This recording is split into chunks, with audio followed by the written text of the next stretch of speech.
Guys, what is good? We are live on X, LinkedIn, YouTube. This is our first time using our new platform. And what a way to start our Monday. Obviously, morning still for Eric. He's in San Diego. Randy's on the East Coast. Guys, what is good?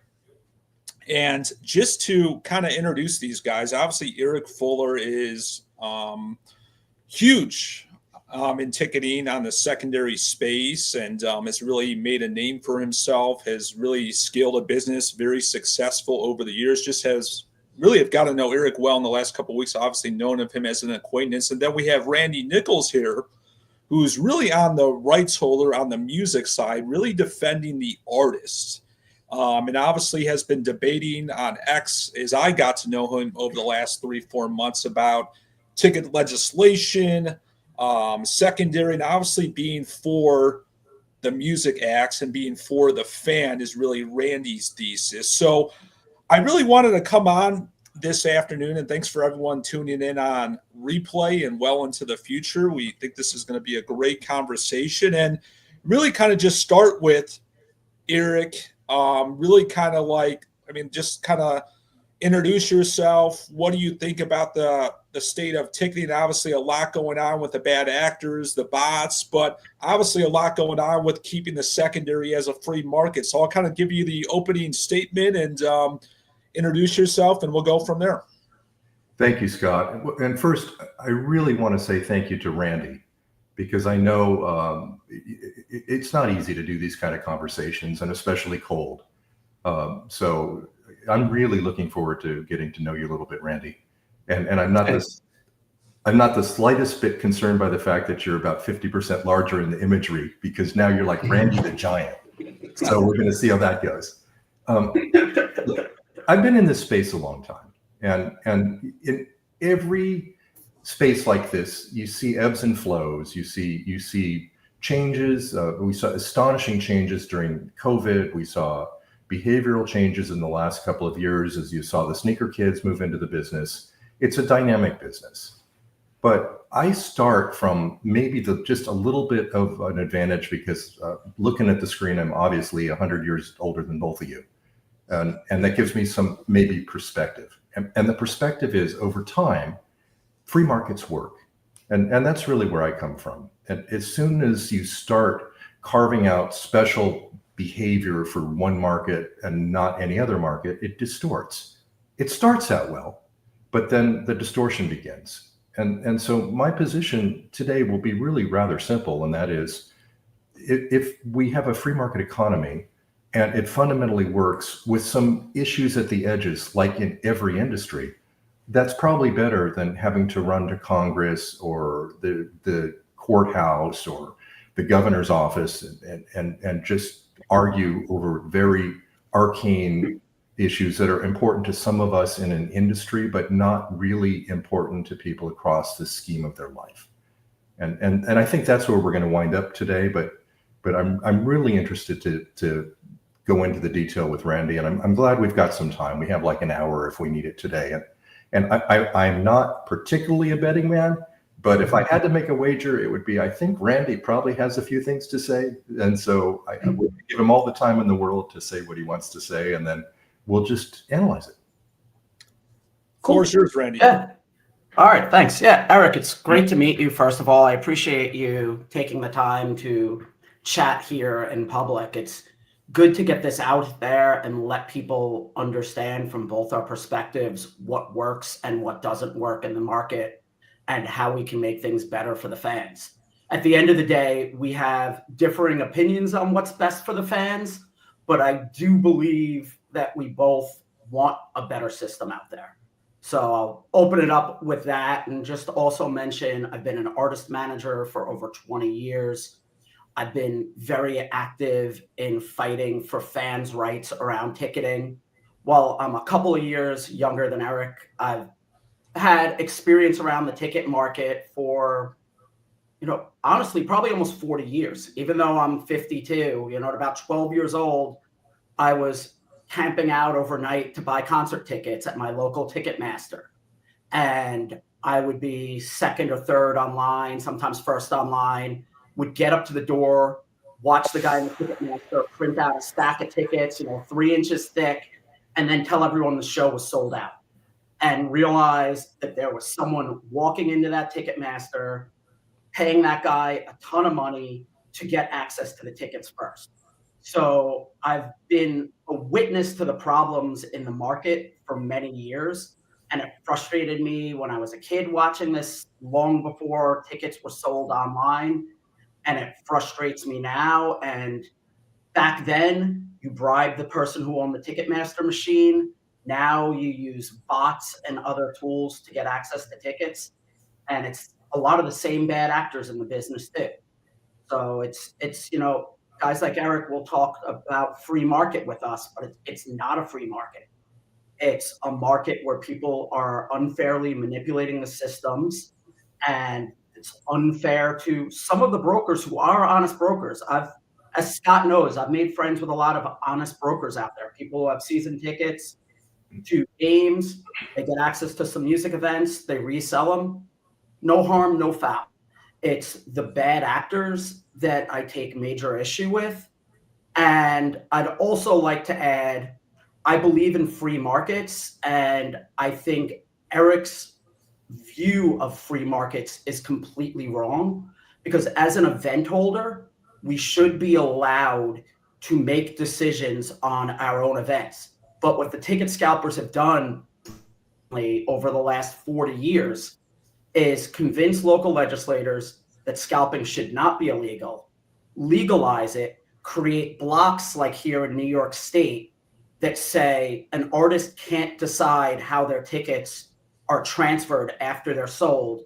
And ultimately, they're creating more regulation, not less regulation. And what we need in the ticketing industry is deregulation to allow rights holders to make decisions on their own products. Oh, well, I mean, that's an interesting position, Randy, but let's get off the generic talking points and let's talk about the nuance, because that's always where the mischief is. So a couple of things, and I'm going to try and do this in a way that might be a little simplistic for us, but we're talking to a broader audience. So let's just start there. And I want to just ask you some simple questions. Of the shows that are on sale, what percentage of them do you think sells out? Is it 10%, 50%, 100%? Honestly, I don't know the answer. It is probably less than 30% would be my guess. But what I'll say is it doesn't matter, because there's tactics that are used by brokers to sell tickets for shows that aren't sold out. There are white labeled websites that are fooling people into believing they're the official venue sites. There are people using mirroring tactics to display tickets from the primary market on the secondary to sell the tickets for more than face value and tricking those fans. Companies like StubHub spend $850 million a year on marketing, while they spend like 50 million, I think was the number from their S1, on operations. So they're spending almost $1 billion a year to fool people in to buy tickets, whether the show is sold out or not. So is it your position that people that spend a lot of money promoting are doing it because they're trying to manipulate the consumer base? Well, when you say promoting, who do you mean by promoting? Concert promoter or scalpers using no. People or using scalping platforms using their fees? No. Well, let's back off the name calling and let's just talk respectfully. Yeah, sure. Okay, so you just said StubHub spent $850 million advertising tickets, and then you drew from that the conclusion that they were using that advertising to manipulate ticket buyers. Is that fairly what you said? Yeah, absolutely what I said. Okay, so Budweiser probably spends $1 billion a year selling beer on television. Is Budweiser manipulating beer? No, but the difference is when somebody goes to Google and searches for Budweiser, there isn't somebody with Schmudweiser who sneaks in and tricks people to buy it. You're going to Google and you're searching to buy Under Oath, the band I manage, Under Oath tickets.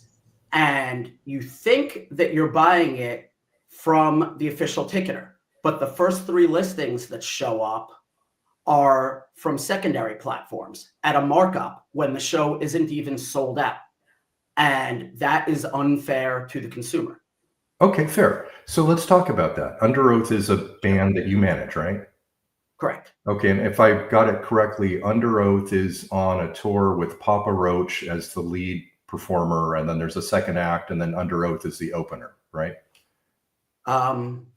Yes, that is correct. It took me a minute to remember the lineup of the tour, but that's just one tour, obviously. But let me get to my point. Okay, so just for please. fun, because I like to do homework, I looked up the Papa Roach tour.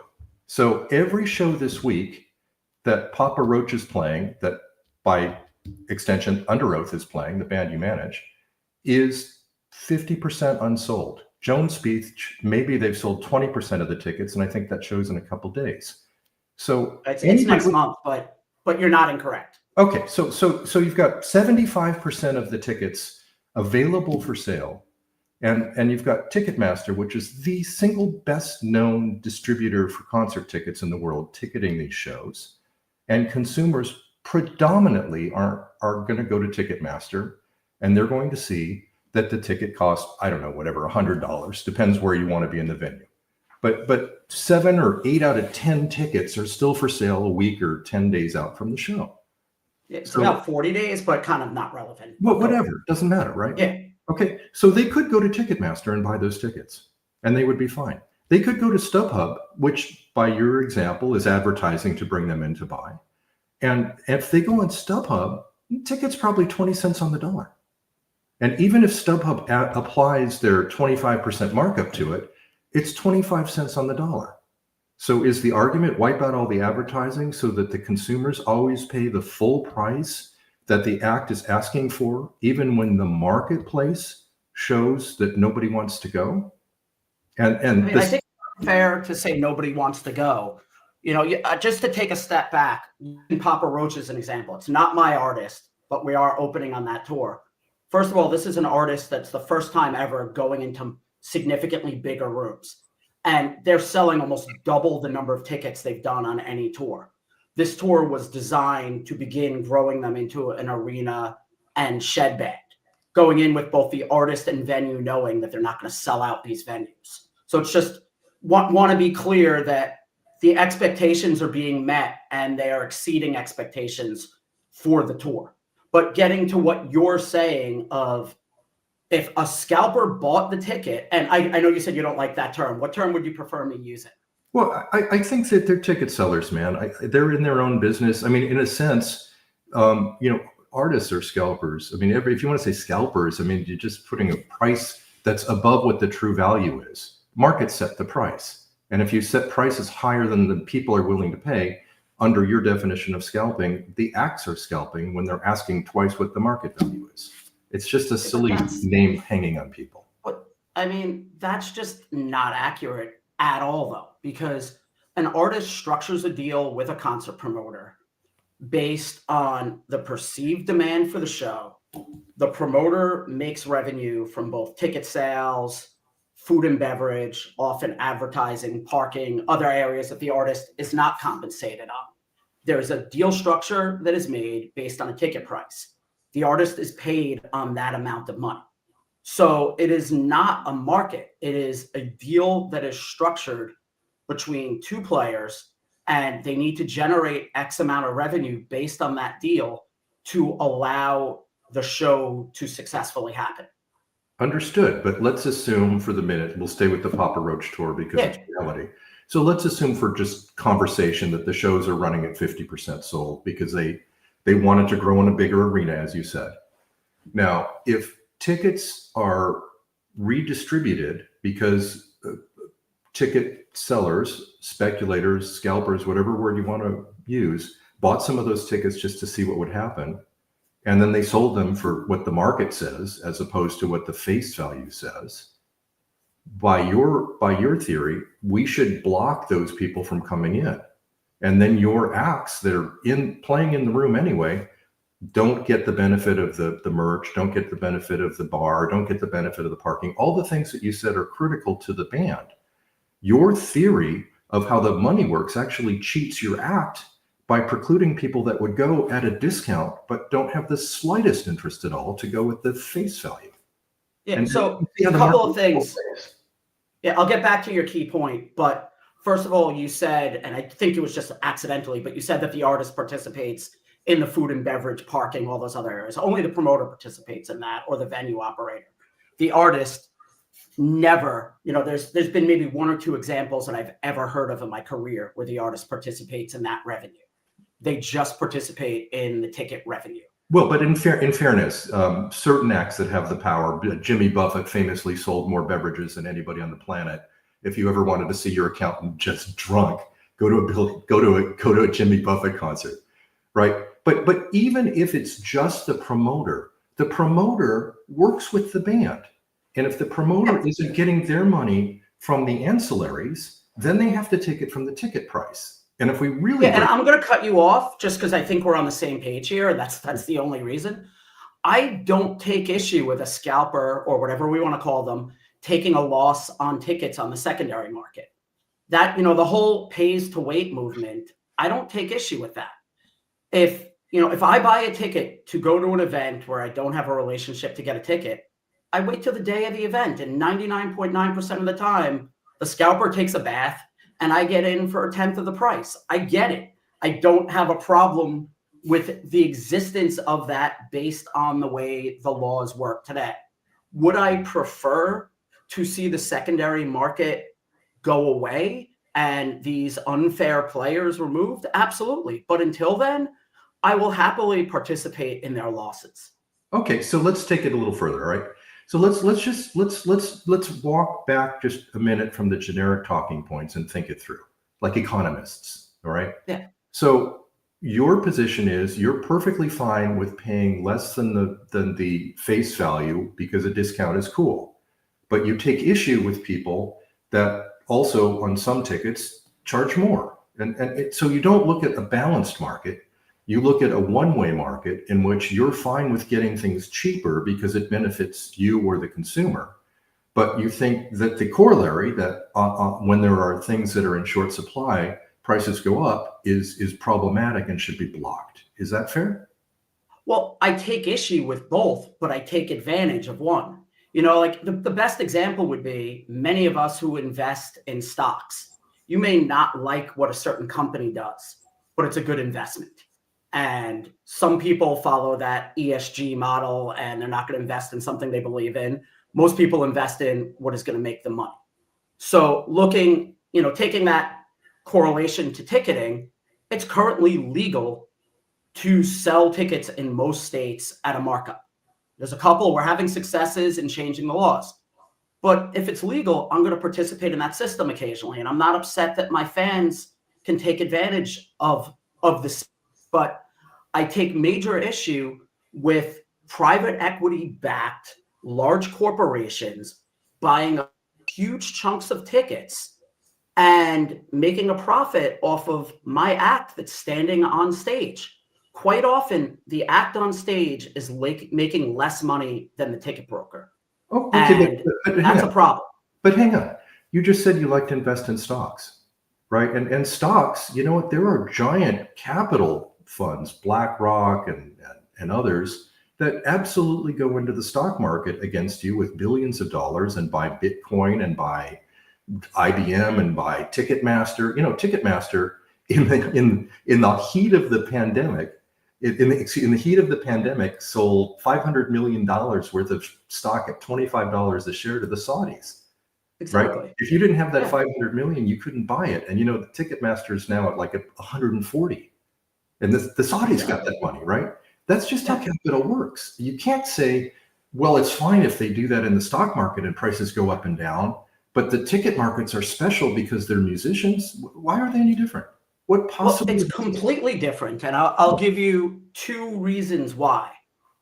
First of all, the stock market is a regulated industry. The government closely regulates every listing of a stock. The SEC is watching everything in stocks. In ticketing, you can sell tickets that don't even exist. So that is an extreme difference versus a stock. The other thing, well, you look like as if you don't agree with that, but Well, you no, currently no, can because, sell a because ticket that doesn't exist. Randy, you're not selling a ticket that doesn't exist. 99% delivery on the tickets that are sold speculatively, I think is the term. It's just Oh, no. It's not speculative tickets anymore. It's buy now, procure later, or concierge. But it's bullshit, both of them. But well, I those are mean, the terms that your guys Randy, use now. Randy, there's Yeah. industries all across the country where you can hire somebody to go find you a car. You can say, I'm looking for this particular spec on a Porsche, and they will go shop and find it for you and bring it to you. You can do that with art. You can do it with music. You can do that with shopping to get a band to play at your event. I mean, of course, there are people that go out and find somebody to make a deal because normal people have jobs and they don't have all day to monkey around with this. The So reason, you support selling tickets that don't currently exist? well, I You're don't part think of that limited group that supports selling basically fake tickets that you may or may not procure. Well, I don't think they're fake tickets. What they're selling is a future promise. I mean, they're selling a future delivery of a present asset. You can buy futures all day. You can buy corn futures for corn to be Yes, grown. but once again, it's regulated by the SEC. There's zero regulation on these tickets. I could go to StubHub right now, and I did this recently just to understand how it works. Mhm. I created a ticket for the World Cup before the World Cup was officially on sale. And I was able to create a pair of tickets for $10,000, made up, that they were in the building on a specific date and put it up for sale. That should not be allowed. Well, StubHub should be held responsible to confirm that any ticket that they sell is an actual ticket. And anyone who says that they shouldn't is just they're supporting criminal activity. Because Randy, what you're saying of going to Randy, hold going on. to a broker, yeah, I'll let you speak in one split second. Going to a broker to get me a Porsche is very different. I know that he doesn't have one or she doesn't have one. I'm talking to her and saying, hey, I want this car. I'll give you $1,000 to find it for me. This is going to a platform and it says that you're buying the ticket, and then you find out later that they didn't actually have it yet. Very different, but go on. Well, but at a 99+% delivery rate, it's hard to see the issue because my turn. Okay. So Go. you put a fake ticket, by your terms, a fake ticket up on StubHub. Now, had StubHub sold that $10,000 ticket, do you know how it would play out? Yeah, I would find a ticket and I would fulfill it. And then the person who paid the money would go to the event, right? If I found the ticket for under that price. And what would happen if you didn't find the ticket? I believe StubHub charges the seller a fee and the fan gets a refund. But the problem is, if that fan gets a refund and they walked up to the venue after flying in from London to MetLife Stadium in New Jersey, and they spent $3,000 to get to New York between flights and hotels and meals and everything else, and they show up and it's a sold out event and they can't procure a ticket, StubHub's only refunding them for whatever they paid for the ticket, and that's it. Okay, but that almost never happens because that would be very bad. It happens every day. Well, everything happens every day, but in percentage. I mean, remember, you have to think about this as an industry in which millions. An industry built on fraud. Oh no, Randy, this is going to be difficult if we talk over each other. So go ahead. Sorry. Yeah. All right. So back to the example. You put up your ticket for $10,000. Let's assume somebody buys it and you can't deliver it. Now, the incentive to keep non-delivery as close to zero as possible, maybe you don't know this, and I'll tell you, is 200% penalty.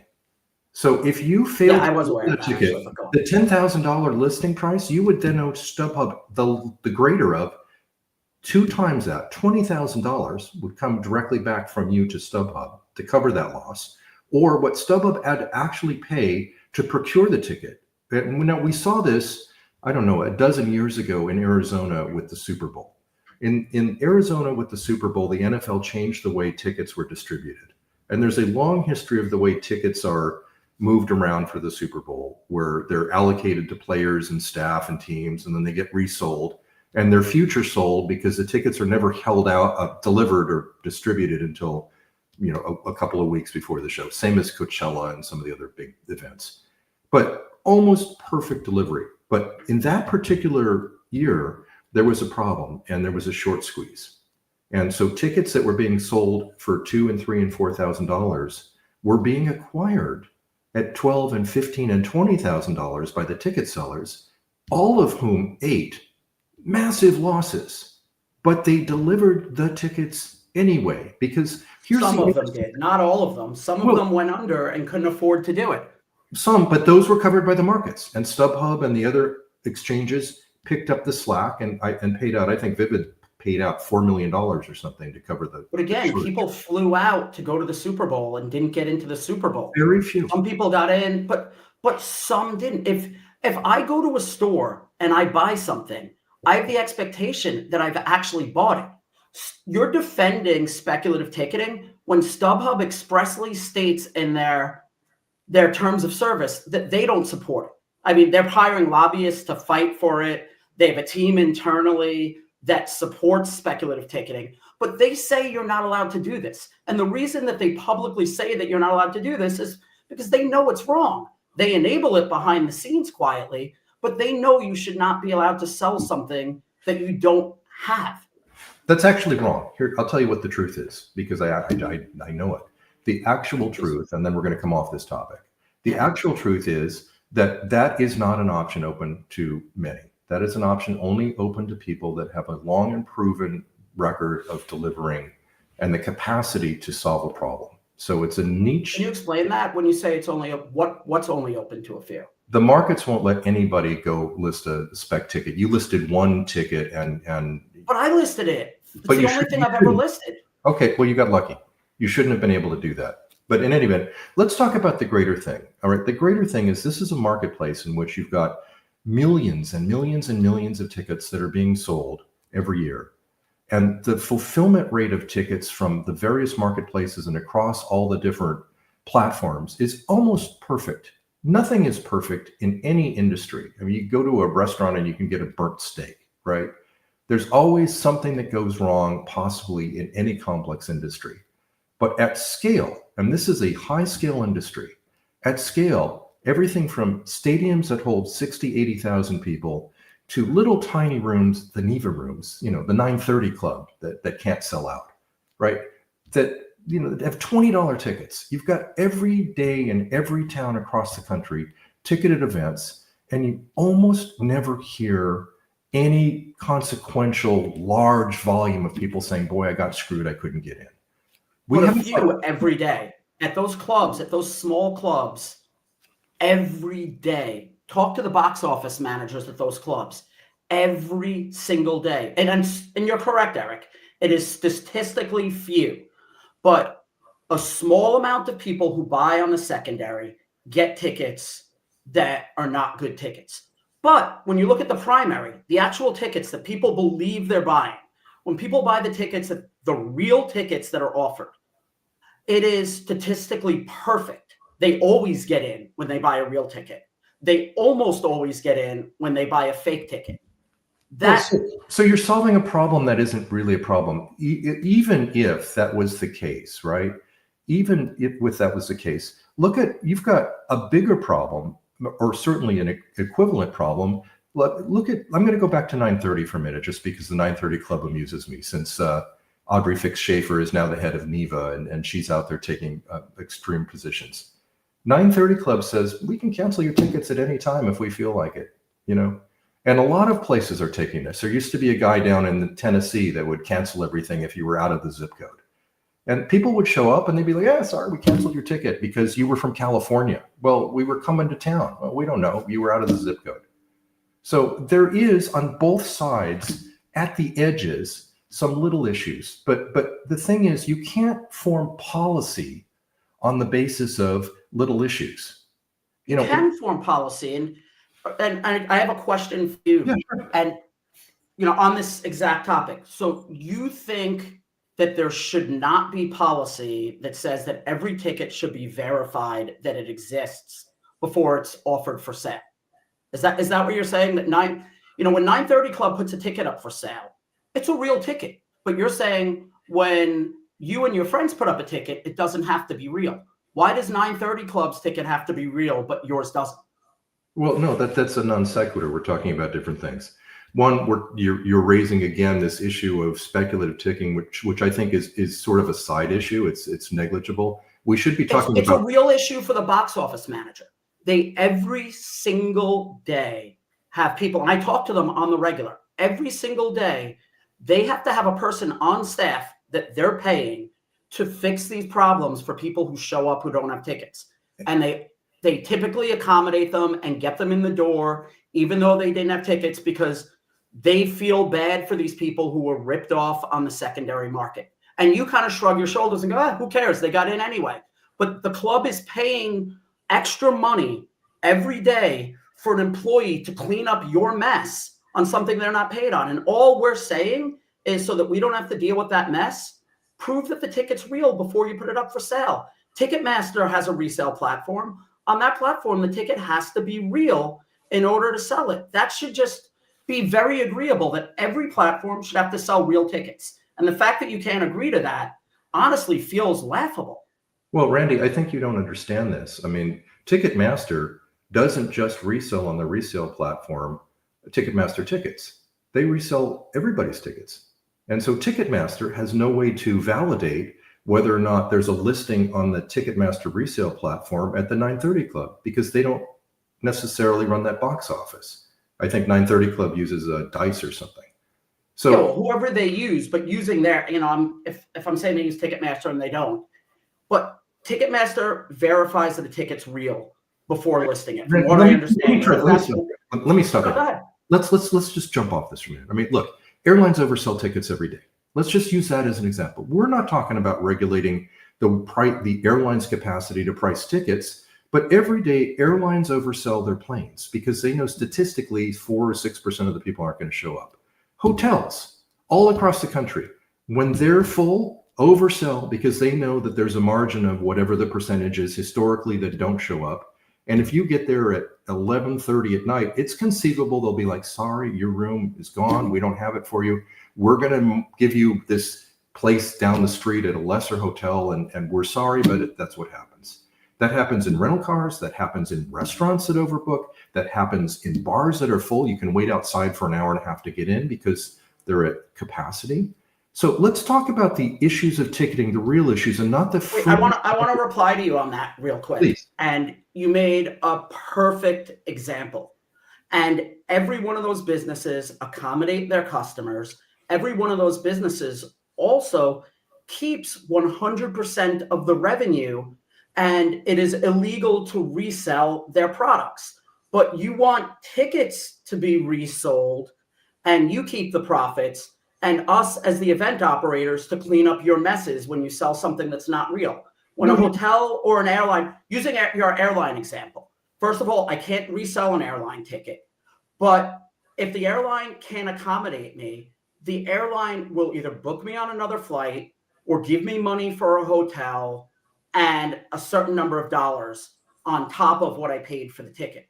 So all the money in that gross sales for that flight has gone to the airline. And the example you're comparing to with music is you as the broker made $1,000 profit on that show. Now the fan shows up at the venue and the venue has to eat the cost to get that fan into the venue. And maybe they could have sold a couple of extra tickets to someone else, but we're cleaning up that broker's problem. And you just made a huge profit on the person that we need to bring to that venue. And, I invite you, you should go. What city are you based in, Eric? I'm in San Diego. I invite you to come to one of our San Diego venues that we work with on the club level and stand at the door on a sold out show with our box office managers. And you'll see this happen regularly. And it's a real problem. It doesn't feel like a real problem to you because it's a $10 billion industry and the clubs are a small percentage. But you see 5 to 10% of the tickets in these clubs selling on the secondary still. It's a real problem. But we can move on from this topic. Let's move on. Right, because we don't want to bore people to death. First of all, fair enough. I've been doing this for a long time. I really do understand the space, but more importantly, I understand how economics work. And what we're talking about still, 38 minutes into this conversation, is really the fringe problems. The reality is, and you just said it yourself, you're like, well, and they made $1,000. Nobody makes $1,000. You make $1,000 on outlier maybe once in a year if you're incredibly. They're making 30-40% on average, and the platforms make the most. Well, let me ask you. But let me ask you. Platforms make more than the buyer than the Randy, sellers most of the time. Randy, Go on. let me ask the question. How far in advance typically do you think tickets are sold? When's between the on sale and the date that the show plays?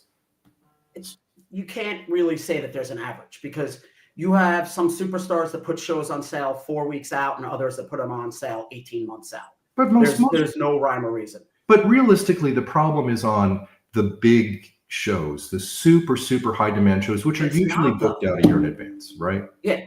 The problem is at all levels. And I've heard you speak about this in the past, and you say it's only on the big shows. The problem is across the board. Again, using the example of my artist Under Oath. They played a show at Janus Live in December of this past year. And the venue's about 1,800 capacity. About 500 of those tickets were sold on the secondary market for that show. That's a significant amount of tickets. And it was a high demand, sold out show. But this isn't on the fringes. When you're running these clubs, it's a lot of the tickets.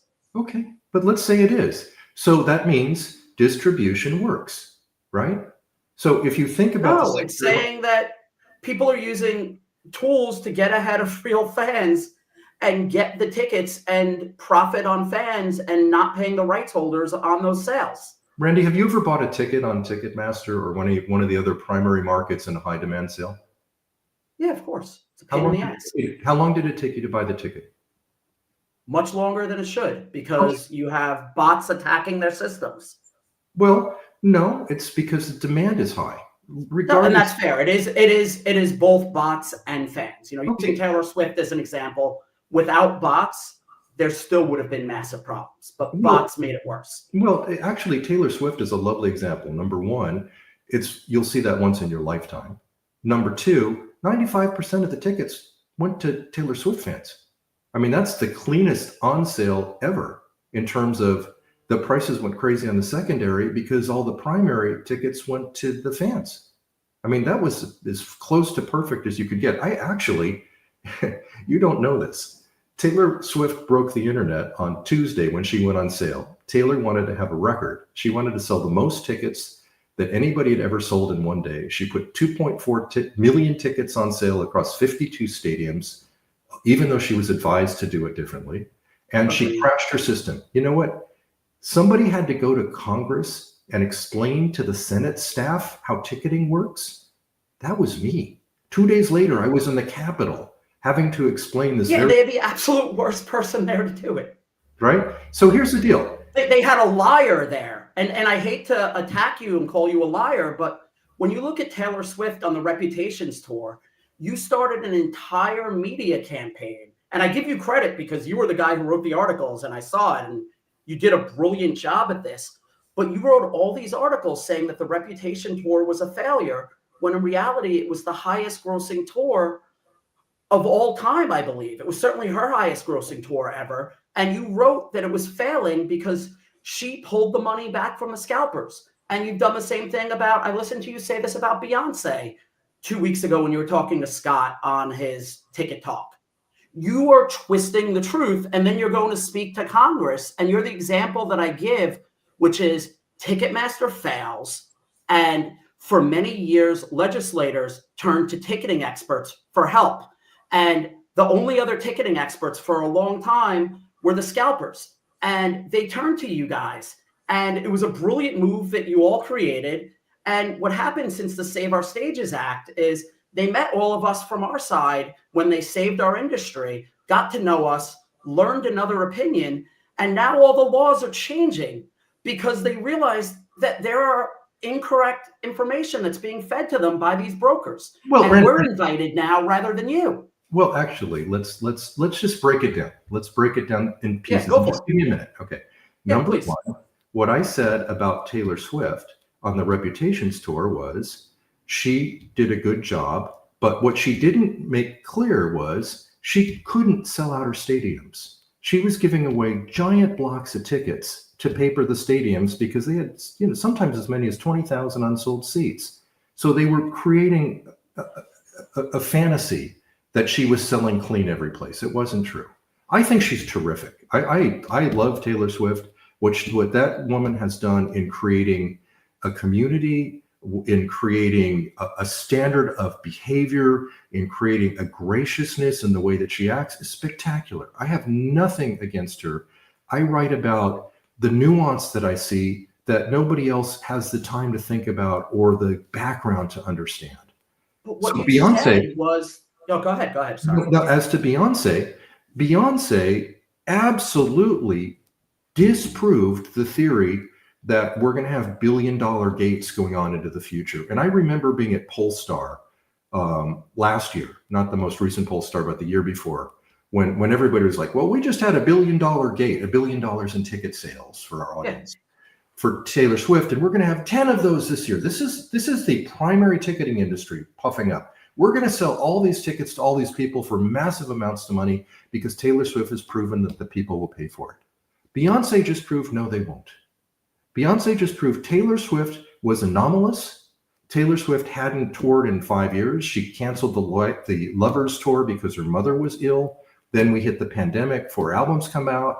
Taylor Swift has 292 million followers that she curated from zero over a decade. And those people all wanted to stand up and stand next for Taylor. I bet if Taylor Swift goes out again in 4 years, she can't repeat this or come near it. But Beyonce, her tickets are going for $100 in Allegiant Stadium, Las Vegas. Her tickets were going for $10 in New York. You can't. Yeah, but what you're missing on that is you're attacking her because you're one of the key spokespeople for the secondary market. And the secondary market is getting killed because they can't make money on these tours because the artists are learning what the market demand is. Guys like you years ago would say that we inefficiently priced our tickets and you were taking advantage of a market inefficiency to price tickets at market rate. Now we as artists are pricing tickets at market value. And that means sometimes, 5%, 10%, maybe even more don't come through the door. But we are keeping all the value for ourselves, and you're not getting that value that you used to get. And when you see the largest acts in the world doing that, you try to take them down and make them look like failures because they're harming your industry. No, quite the opposite. Quite the opposite. I'm actually saying that the free market works, and you're making my point. So if an act as big as Beyonce can't sell all the way clean, then maybe you need distribution. Maybe just like in every other industry, there's a reason that when a movie comes out, it has sponsorship from a car company, a food company, McDonald's. It's because you're trying to rally enough people to want to absorb everything you're trying to sell as a primary distributor. And if you really back up from it, people are very, very smart. And in the internet age, people are instantly informed. So here's the deal as I see it. The old way used to be the original Fred Rosen context of Ticketmaster was, if you could get a ticket in your cart, you better buy it. If you could get a ticket when you're on the phone, you better buy it. You'd never have a chance to get in otherwise. The secondary market changed several things that are critical. Number one, if I'm busy like I am or you are, I don't have 2 hours to wait in a room to hope I can get a ticket, to get one shot at whatever clears into my cart. I can go to any one of the secondary markets. I can see their entire available inventory, spec or not. I can buy it, I'm going to get it, and I'm in and out in 5 minutes. So what's my time worth? I mean, what professional has time to spend 3 hours screwing around hoping to get a ticket? Number two, go ahead. Number two, and this is really important, these shows that go on sale a year out, a lot of people are buying those. If you look at the data, they're buying them on their credit cards at 26, 28% interest annually. So if you buy the face value ticket a year in advance and you have a 25% credit card interest rate, that same 25% markup that you pay the day of the show to StubHub, it's even. If the ticket's flat, if the ticket went under value, you made money. You're out. And you have no risk that when the show shows up that day, you actually have to be someplace else because your kid is sick, your job requires it. You have flexibility. I travel all the time in my job. I don't know where I'm going to be in 3 weeks sometimes. But when I'm there, I go to things 3, 4, 5 times a week. When I'm in a city I had no expectation of being there, it's really cool to be able to go say, oh, look, there's some tickets to see Under Oath or whomever at this band tonight. I'm going to buy a ticket and go. That's what's been enabled, and zero risk that the guy that hands you a ticket outside the door, and I'm going to tell you the story in a second, screws you. So I'm really expert at this. And even me, knowing what I do, I was in New York a couple of years ago. There was a ticket on Broadway that looked like it would be fun. I went to buy one outside the door. The guy said, I have a ticket. It's fourth row center. I said, cool. Show it to me. He showed it to me. I gave him $100, walked in the door. And I thought, oh, man, I haven't done this in a long time. I wonder if it'll scan. It scanned. I was so relieved because, no backup, right? No company behind it guaranteeing it. I'm in the door. I start walking into fourth row center orchestra, and they're like, where are you going? I'm like, fourth row center. They're like, dude, you're fourth row center on the top balcony. Even me, I know what I'm doing, right? We have professional companies that professionally deliver tickets as promised, and they have guarantees and staff to fix when the problem is. But again, fringe issues. And for all the conversation, we've been talking 50 minutes now, we have ignored the elephant in the room. The elephant in the room is primary ticket distributors distribute tickets. 98% of the tickets that go on sale are for shows that are not going to sell out. Those acts that get the money from ticket speculators, scalpers, whatever you want to call them, get to keep the money. And if they don't get to sell through those distribution platforms, they don't get the money. And so I would argue that when you're saying Papa Roach or Under Oath or acts at the 930 Club, that those tickets can't be sold to anybody but directly to the fan and only by the primary distributor, period, I would say you're cheating those acts out of money that they rightfully are entitled to. And I would further say that almost every act on the road is barely surviving. And if you're really mad at the secondary market, the best thing you can do is let them go crazy. Because what we've seen over the last 2 years is the secondary market guys are getting crushed. They're eating tickets left and right because we're learning pricing. So that's how competition works. And you know what? Price your tickets correctly, and you have no problem. But the problem is correctly is very different to different people. And the way I describe this is an artist is quite often subsidizing the cost of a ticket because they want that younger fan who doesn't have a lot of money yet to come into that show to become a lifelong fan. And if you just charge top dollar for that ticket, then only the rich people who are into the trend at that moment can get in. And we choose to subsidize tickets to get the right people in the room. And we have many pricing levels so that we can take advantage of the rich fan as well. But we want to get all the fans in the room. And we don't want scalpers using bots and other tools to suck up all the tickets to not allow us to subsidize tickets to our fans. And I have to counter another thing that you said that's really important is you mentioned that on these secondary platforms that there's always plenty of inventory there for people priced correctly to what the market demand is for them to come and get tickets. But the only reason that inventory is there is because illicit methods were used to get their hands on those tickets to cut the lines. There are tools that countless people use, we all know, to cut the queues so that they get to the front of the queue or don't even sit in a queue at all. And then they list those tickets on the secondary later. And I assume now you're going to tell me why those queue cutting technologies are okay, or why the browser plugins that let you make multiple purchases instantly, why those are okay. The reason that this inventory is available there is because of these tools. And I'll finish one last thing and then feel free to rebut. And that is, I'm happy to have our tickets distributed on all these platforms. I don't have a problem with StubHub and some of these other platforms if I'm selling my tickets there. What I think my side of the industry should do is list our own tickets there. You as a broker shouldn't be a part of that equation. But if my industry gets smarter, my side of the industry rather than the scalper side, what we should do is flood that market from announcement through to show date to have tickets available there using algorithms to price slightly below the brokers and always cut you guys off and allow the revenue to flow back to the rights holders. Because you, as some ticket broker, have no right to the revenue for the event that we're producing. We should be reinvesting every dollar that fans spend into putting on a better show. And a scalper sucks that money out of the ecosystem, where a ticket sold directly to an artist creates a better event for the fan. Okay, cool. So listen, I listened very carefully. So now it's my turn. Please. I think you're misinformed. You're passionate, and I love your passion, but you are stuck. It's like you're stuck on your 16-year-old girlfriend and you can't see other women in the world, right? You can't get off the issue. The fringe corner issue that some people are cheating the system, they are.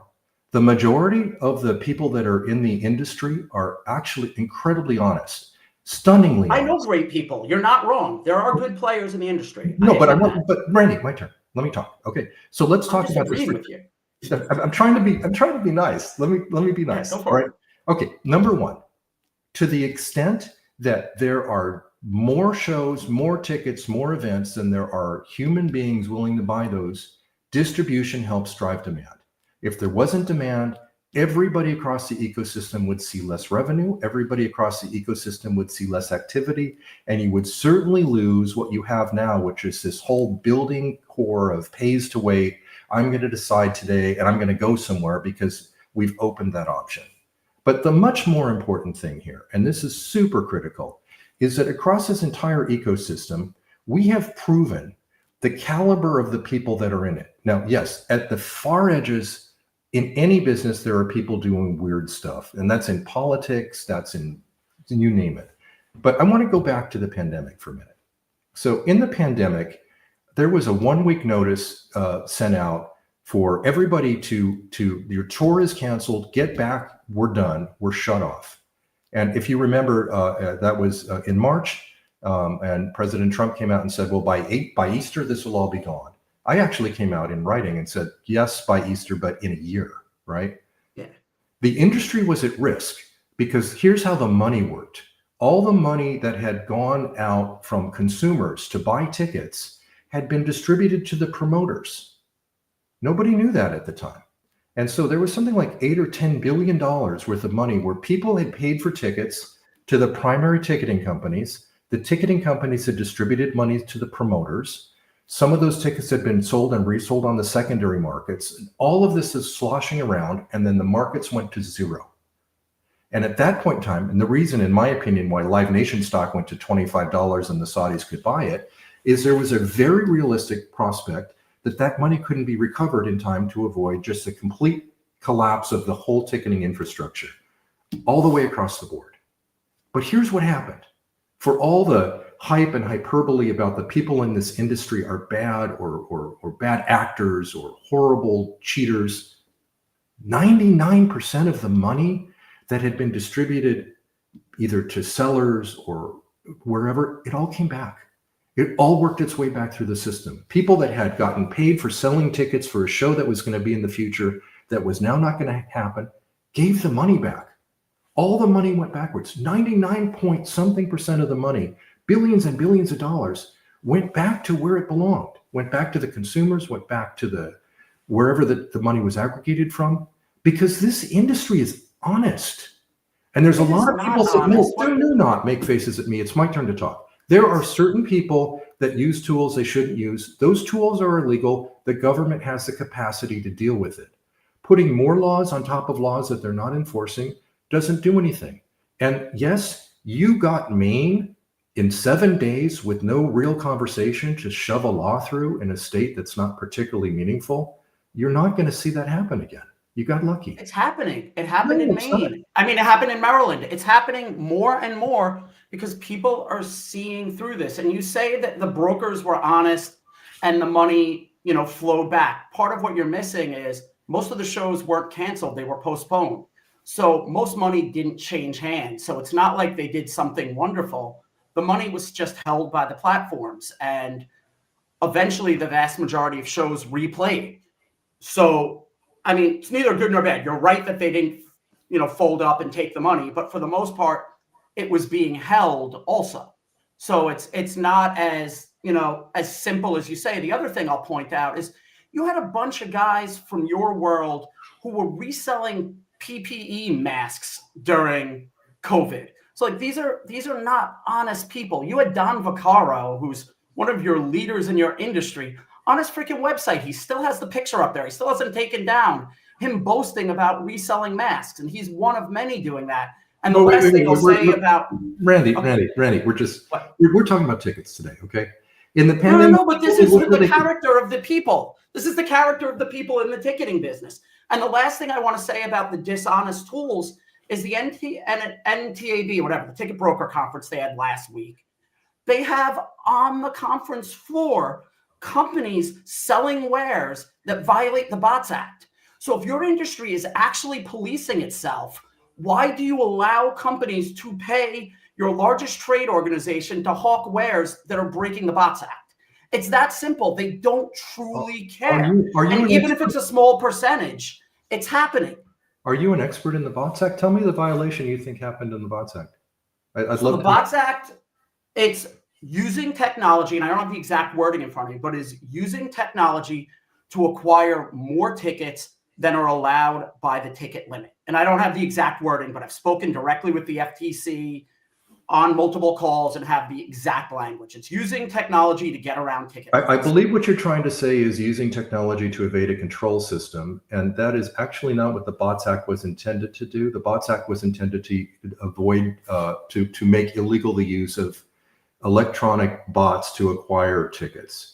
The FTC has taken dude. I actually am an expert at this. So am I. I've spoken to the FTC directly about this, as well as the DOJ. Expert, Randy. Speaking to the FTC just means that you have the courage to run your mouth. The key investment has called me for my opinions, just like you, Eric. Key investment group has sued the FTC specifically on the issue that the law, the underlying law, and the historical path to the law of the Bots Act laid out that the intention of this was to avoid using technology to acquire tickets at scale using computerized buying. And really specifically, that meant using technology that front ran everybody else by using the speed of a computer to go through the system and acquire a ticket without any human intervention. That's what the Bots Act was. There is an odd interpretation that's being used. Excuse me? It's not the exact wording that is there. It does not say that it's fully automated tools. I'm just trying to answer you, but go on. I'm not actually asking you a question. I'm telling you something. All right. So well, you're wrong, just like many other things. Hey, Randy, I've been very respectful. Right? I don't agree with some of your positions. I've been respectful, but in all fairness, it's my turn to talk. We will find out what the Bots Act means because we're now going to see it litigated. Right? There's actually a court case in which the very issue you're raising is at issue, and the courts will decide how to interpret that. In the interim, back to the main point, for all the hour that we've spent, and this has been fun, I've really enjoyed it, and I really actually like you. I admire your passion. I just think you took the medicine, man. This is an industry that has so many levels, and if you were longer in it or you knew it from beyond the space that you're in, you would understand the way that those levers all affect everybody else. So for every person that got a discount on the day of the show, maybe somebody else bought the ticket on the on sale date and paid their credit card for a year. Which one's worse? I don't know. If you paid 10% more to get a ticket to go to the show today, but you didn't have a credit card bill for a year, are you ahead or behind? If you buy 5 tickets that are at half the price and 1 ticket that's twice the price, are you ahead or behind? That's how markets work. And you know what? I was at the FTC hearing in 2019. I was thirsty. I went in the gift shop at the FTC to get a bottle of water, which was the only place I could get anything there. $2.45 for a bottle of water. It's 25 cents at Costco out of a vending machine. It's $1 at the gas station. Different things have different prices. I can get 24 beers at the grocery store for $24. I can get 4 beers, at a hamburger stand. I can get 2 beers at one of your clubs, same beer, right? Prices are related to not just the specific item being sold, but the context in which it's sold. You can if it's my event, I should be allowed to set the price for my event. What you're telling me is an outsider who is not a stakeholder in my event should be allowed to set the price. And whoever is paying you to speak on their behalf is paying you a lot of money to go out there and say a third party should have a say about our events. And they must pay you very well to do this because you're very good at what you do, but it's just incorrect. It's Randy, our event, and we should control our events, not third-party interlopers. Randy, once you sell the ticket, it's sold. Did you ever collect Beanie Babies or Pokemon cards or? But it's a license. It's not property. A Beanie Baby is property. A ticket is a license, just like a hotel room and a flight. These are licenses. You can't resell a flight because it is not, you don't own that seat on the plane. When you buy a hotel room, you don't own that seat, that room in the hotel. I'm trying to understand. Yes, technically that's an interesting argument. The point is, in your instance, once you've sold the ticket, you got paid. You made a choice, and this is the important part that never gets discussed. You, as the promoter, made a choice to sell a ticket at a certain price, and you got that money, and you don't give it back. And then you're fine. We set that price to have a fan see the event, not to have a speculator come in and make a profit. I'll give you the example. It's like low-income housing. We want to support people with less money to be able to own homes too. We in music want to support people with less money to become lifelong fans, because it's not just about the sale. To a ticket broker, they care about the sale and they don't care about 10 years later. We're building careers. This is how we eat. I've managed Under Oath for 23 years. I need to make decisions. Wait. You've managed Under Oath for 23 years, and there's still the opener on an empty stadium show, on an empty venue show? I mean, seriously? Why should I take you seriously? Whatever. But Under Oath makes plenty of money selling tickets around the world. We are very happy with the tour we're on. We're playing in front of 8,000 to 10,000 people a night, which is great for us. We're very happy. And when we headline, we do 2,000 to 3,000 people a market for 20 years. We have a great career. We have such a good career that your brokers are out there buying tickets to our shows every day, turning a profit. So to try to take that I'm a loser and my band's opening up for a failing tour, that's just, I mean, you have every right. I've been harsh on you. You can be harsh on me, but it's just factually untrue. Well, I think it's this, and I know Scott's getting nervous because it's going long. Give us a couple more minutes. We're having fun. Look, Randy. We'll go as long as you guys want. We'll just go another couple minutes. Look, Randy, here's the thing. It's really simple. God bless you, man. You have all this passion for your acts, and yes, I'm trolling you a little bit on Under Oath. I actually have seen Under Oath. It's actually a band I like, and shockingly, you know, as old as I am, I still go out and see the new folks. I go out and see the old folks. I'm in events 4 or 5 times a week because I just like it. I'm not dead yet, you know, so I'm going to just keep going. But here's the thing. There's more distribution than there is demand. There are more seats than there are people willing to buy.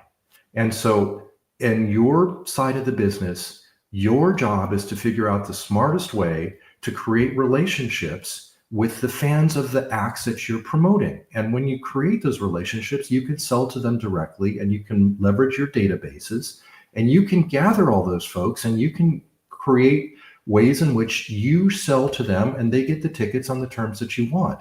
The tickets. I just have to cut in 1 second. It's very short. Yeah, of course. We don't have the data typically for 2 reasons. One, if you're reselling the ticket, you have the data because I only have your scalper data, which is useless. But Ticketmaster, who we haven't touched on Live Nation Ticketmaster, they won't give me that user data. So we're getting screwed on both sides. But go on. I just don't, you know. But Ticketmaster is really smart, right? Ticketmaster is the classic example of a company that intermediated. They said, hey, you know what? We control the venues.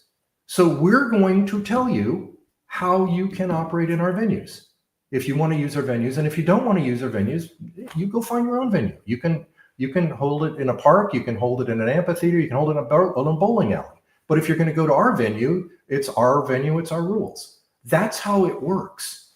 And you can't say, well, Ticketmaster's fine, even though they use their own rules. And then you say, well, the people that go out and risk their own capital and buy tickets and lose money on a lot of them and make money on some of them are bad.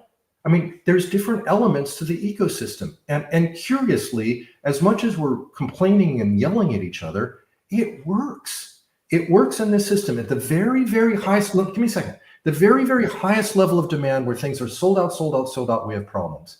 That is such a minuscule percentage of the number of acts that go off every day.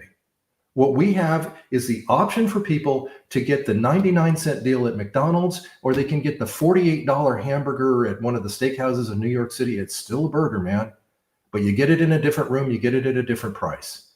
We would love you to sell all your tickets. Sell all your tickets. But it's extracting a couple of things. One, it's extracting the value from our ecosystem. When we sell the tickets at whatever price, it reinvests into the show.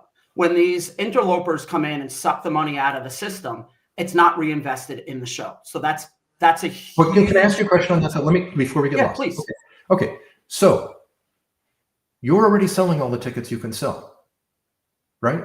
So how is the secondary market taking away from your ability to already sell the tickets you can sell? So if I'm selling a ticket at $30 and it resells for $100, which happened on many of my Under Oath shows on their most recent tour.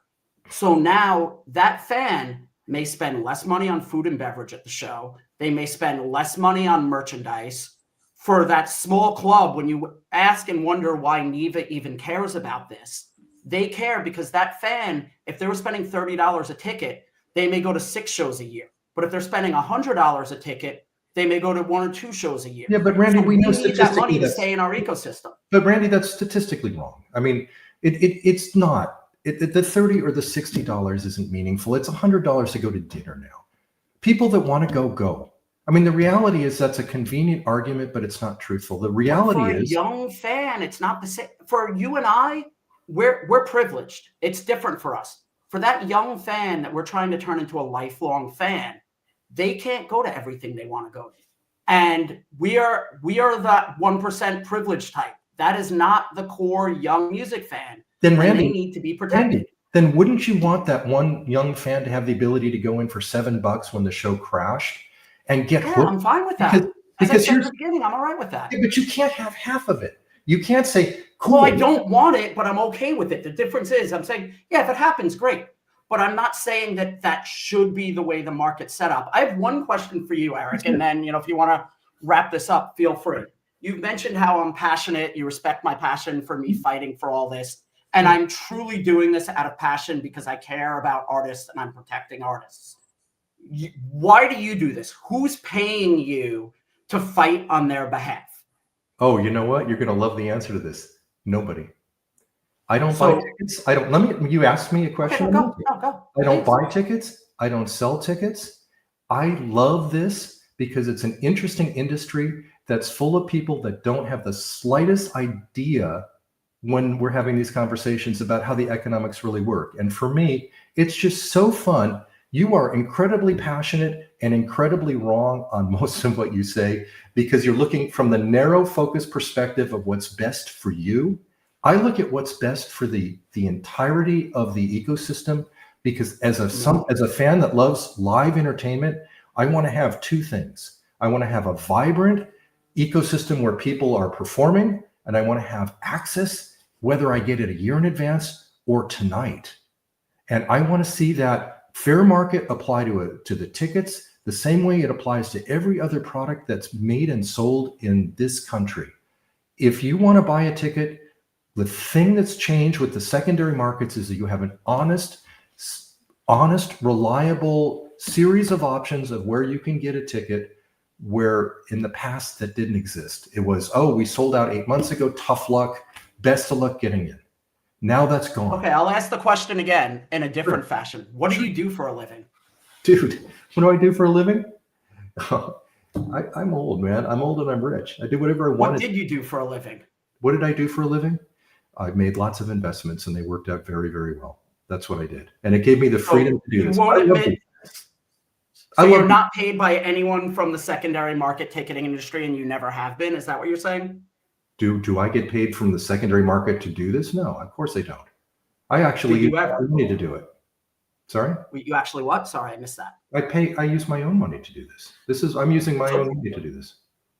So you're doing this all out of the goodness of your heart. You've never worked for any organization that's paid you to speak on behalf of scalpers. I have never received $1 to speak on behalf of scalpers or anybody else in this industry, not a penny. I have been offered I have been flown to places to speak. You know, if a group wants to hear from me, there's no fee. Never. So what makes you, no, well, you said there's no fee for speaking, but have you ever run a lobbying group, or have you ever got a consulting fee from a lobbying group? No. None. So you're just independently wealthy and decided to get into this speaking up about ticket scalpers. You know what? This is the most interesting thing to me in the world, because you have, and this is, I'm not speaking to you, I'm speaking to the greater group.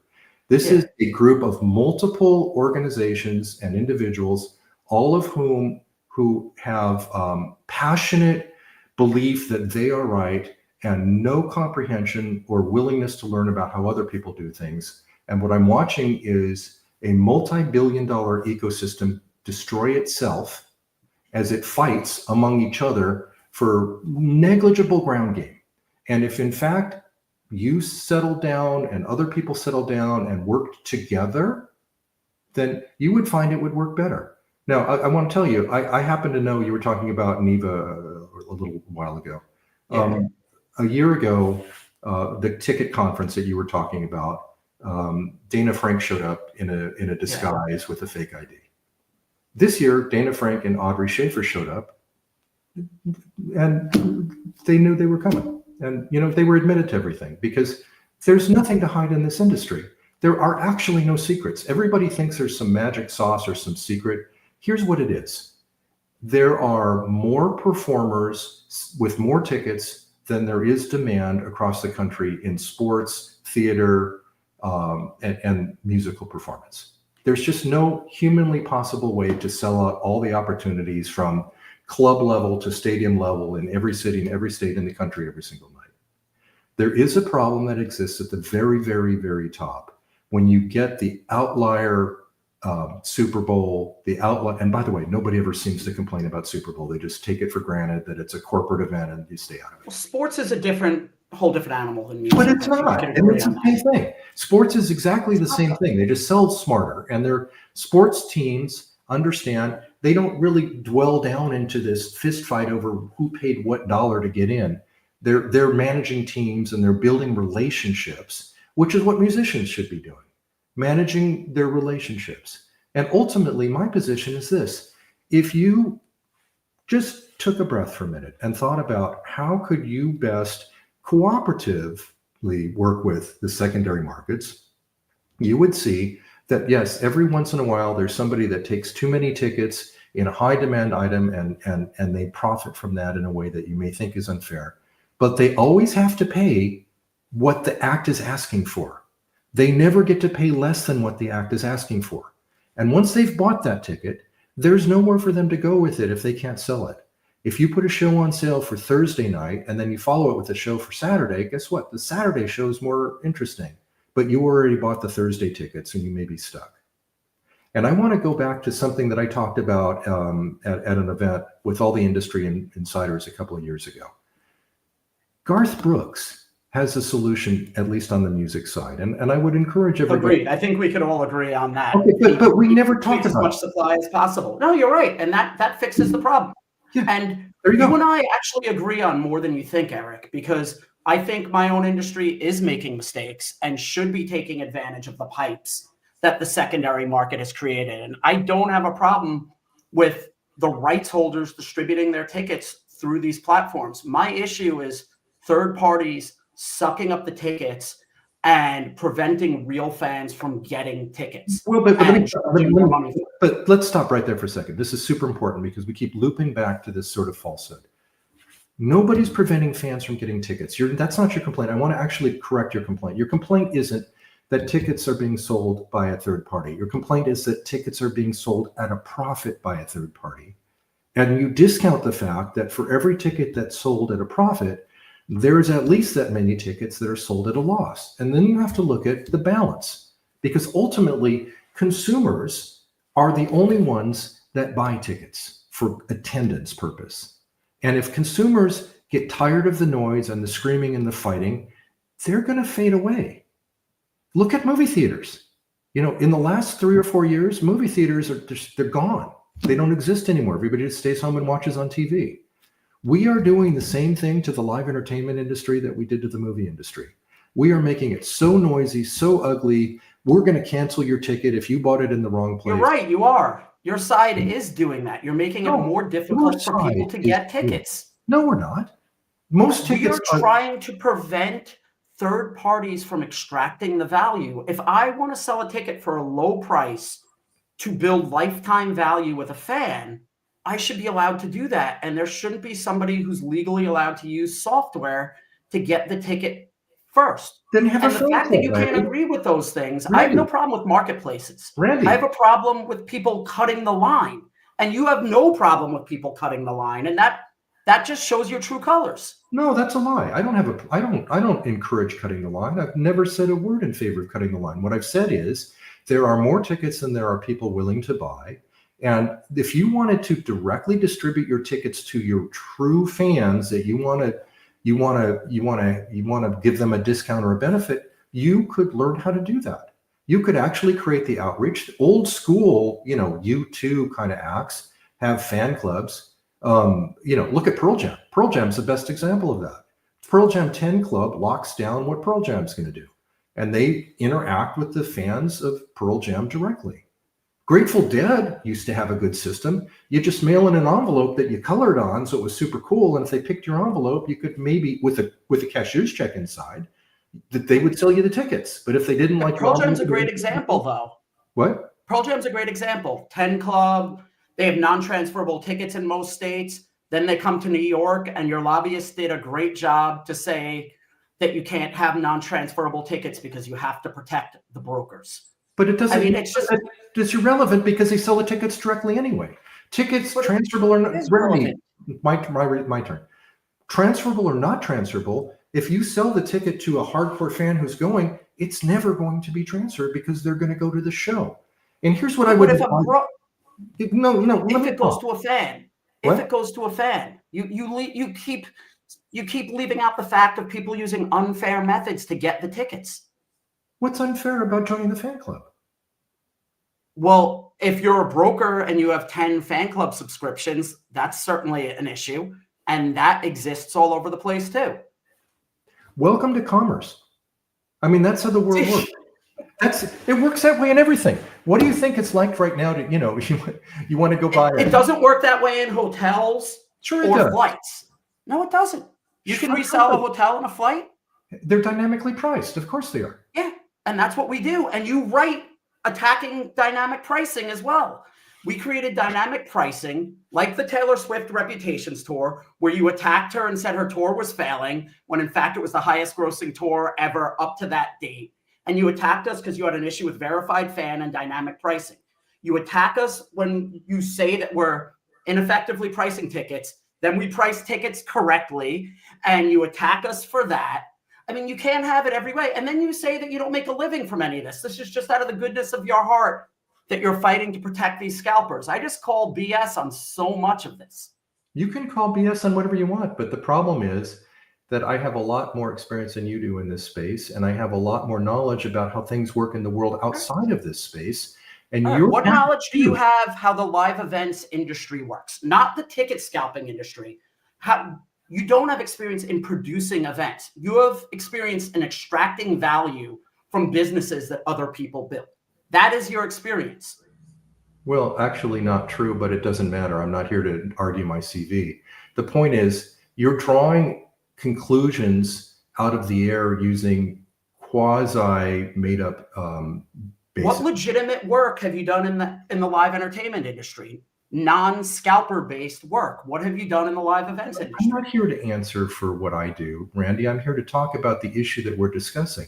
What I do is I don't know. You won't admit what you do. I mean, I think the conversation's over because I manage bands, I build careers, right? You extract value from artists and support other people who do it to third parties who have no investment. Please explain to me how I do that, because I don't buy or sell tickets. So explain that to me.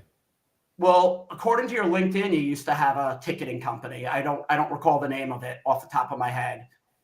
But Yes, I Scott's did. enjoying eating his popcorn, being entertained here too. I just have I'm to sorry? point that out. But I said Scott's I'm entertained entertaining here my eating his popcorn. popcorn. I am entertained. But I'll go back on. you mentioned on your LinkedIn that you had a ticketing company at one point in time. I did, sure, I did years and years ago. How do you think I learned it?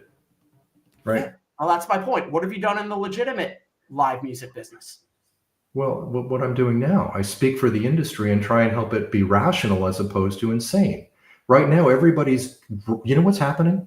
The fans are being driven off. And the fans are being driven off because there's all the rancor By and the you noise. guys. Right? By And you guys who are exploiting the system. by How you. come, Eric, why won't you stand up and say selling a ticket that you don't have should be illegal? You won't stand up and say that using technology to get around ticket limits should be illegal. If you can't stand up and say those things, then you are a supporter of the problem and not the solution. Allow me to answer. So Please. I first of all, I have not said that I don't believe that you should follow the law. There is law in place that has to do with following the requirements of the Bots Act, and I support that. I don't agree with the use of inappropriate or illegal actions. Never have, never will, period. But I do believe in fair markets, and I believe that in fair markets, the market decides what the prices are. And the markets, when I say the markets, I mean the consumers. So there's no hesitation in any market, whether it's airlines, whether it's jewelry, watches, whether it's stocks, value goes up and down based on demand. Value goes up and down based on hype. Value goes up and down based on desire, and it goes up and down based on liquidity of consumers. And if you were allow me to talk for just a minute, this is what I see right now. I see the consumer base at the moment has the highest level of credit card balances that we've ever seen in the history of this company, in this country, excuse me. Right? So that's problematic. That's problematic looking forward because consumers are tapped out. You're seeing willingness of consumers to spend money to go to events dropping because it's expensive to go to events at face value, much less expensive at any other mechanism. And I see that if you want to have a vibrant marketplace, no matter what it is, you have to let it run freely. You can't put your thumb on the scale. You can't say it's good for me if the tickets get sold under the face value when you resell them, but it's bad for me that the tickets go over the face value because you don't understand the way in which value is acquired. Value is acquired by service. Value is acquired by allowing people the time freedom to not have to go through the brain damage. I could wash my own car. I could have a guy come to the house and wash my car. I could drive my car through a, instant car wash. There's different ways to do the same thing. At the end result, the car got clean. I paid a different price for any of those choices. Those were my options because every one of those are legal. I'm the biggest fan that exists of live entertainment. And for a guy my age, I'm probably in the 0.0001% of how many things I go to. I'm a big fan of the artists and I support them. I'm a big fan of every element of this business. What I don't like is the fighting and the screaming and the noise that are really irritating the fans. I know what the fans want. They want the opportunity to go. They love the opportunity to go at a discount. They understand that the opportunity to go at a discount means that every once in a while they're going to have to pay more because you have to balance things. You can't just get things at half off. Sometimes you're going to pay more. And I also understand when you take away all the noise and the passion, and this is something where people are really passionate, if you step back and say, you have a multi-billion-dollar industry that operates successfully across 50 states in every city in every state, and the incidence rate of a problem is near zero, that's pretty good. And maybe instead of screaming at each other, we figure out how we work together so that we broaden the base of people that want to go.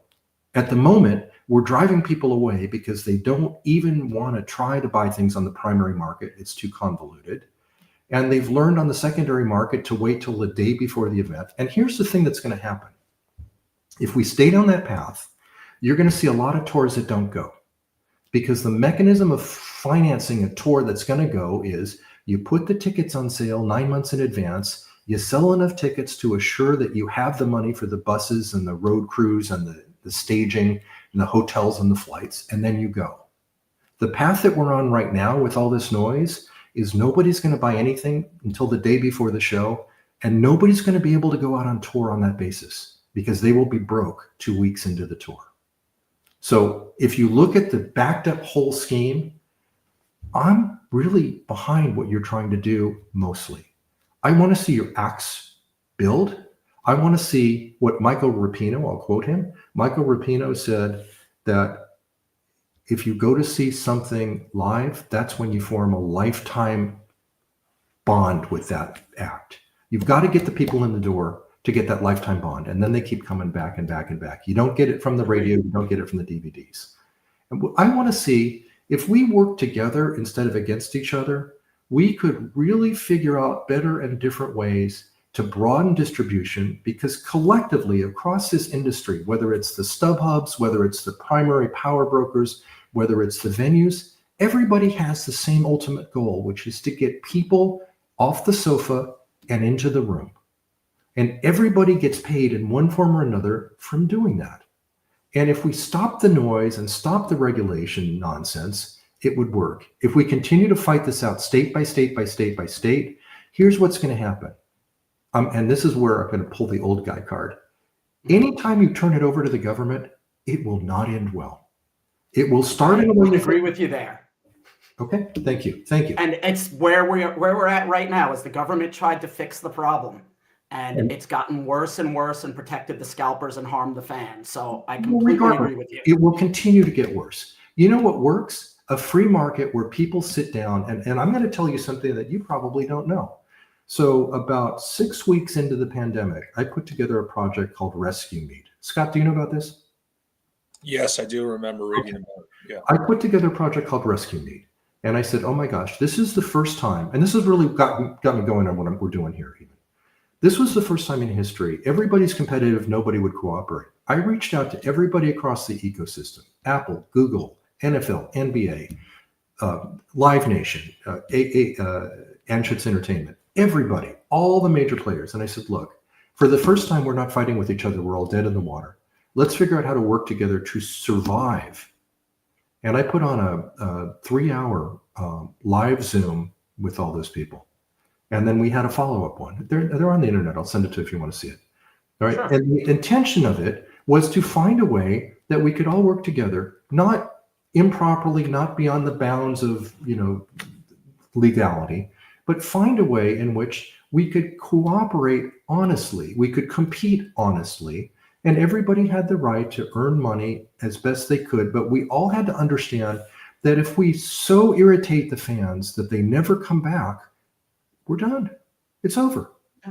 I think that's a great spot where we can end this. We both agree. It's about the fans, and we need to protect the fans. The difference is, I believe that we need a system where certain aspects are removed. You think they're okay. At the end of the day, when you talk about distribution, though, Eric, I agree. There is a tremendous distribution system out there that the artist community can take advantage of. And, a lot of that doesn't come up on this conversation because I'm so busy battling the scalpers part of this equation. But as we all know, you have the scalpers or brokers, whatever we want to call them. We have the bad actors, the good actors. I believe there are more good actors than bad actors, but the bad actors may buy more tickets than the good actors. And then you have the distribution system.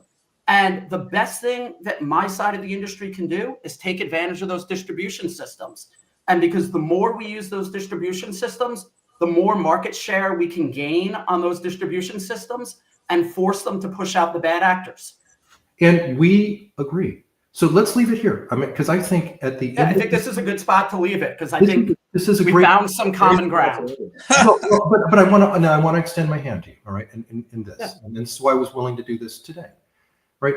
I actually think on 85% of everything we agree with each other. And I think if we worked together, not just you and me, but if everybody in the system just stopped for a minute and said, okay, let's just back off the talking points and let's figure out how to make this work better using all the leverage, all the tools, all the opportunities are out there, we may find that we get more seats filled. We may find that we find better ways to reach consumers. We may find we have better ways to build trust as opposed to tearing it down. And so look, Scott will give you my contact information. You are welcome to call me at any time. Yeah, I'd love to chat. Yeah. Yeah, I'd love to chat offline without an audience. And, there may be some common ground. And I'd love to see more use of the distribution systems that the brokers have built over the years. And I would also love to see people like yourself and StubHub and these lobbyists that are hired by them to speak up about the bad actors,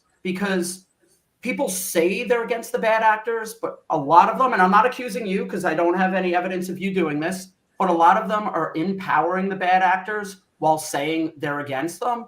And I'd love to see real action. And, it's kind of like, when you look at people criticize the police. As a whole, the police are a great organization. There's a few bad cops, and quite often the good cops stick up for the bad cops. And same thing happens with brokers. We need, in whatever industry we're in, whether it be police, firemen, politicians, artists, the good people should call out the bad people, and it will make a better experience for society. I think we should stop being the Keystone Cops, and maybe we should talk to each other. And if we do that, well, let's do it. We may find that leaving the government outside of the ecosystem is probably the best for all of us. So listen, I really enjoyed this time with you, Randy. I look forward to getting to know you better. Scott, thank you for the opportunity today. This was great. I feel like there's going to be a part 2 coming, but for the minute, this has been good. This is going to absolutely be a part 2. Absolutely. Eric, Randy, thank you guys so much. Thanks for everyone tuning in. We had record ratings, over 1,000 at once listening on X at one point. We were live on LinkedIn, YouTube. So the ratings are there. We'll definitely do more of these. This is our inaugural debate on X Live here on Ticket Talk. So thanks for joining. And Eric, Randy, you guys are the superstars here. So well done. And we'll talk soon, guys. Mike, go ahead and wrap it up.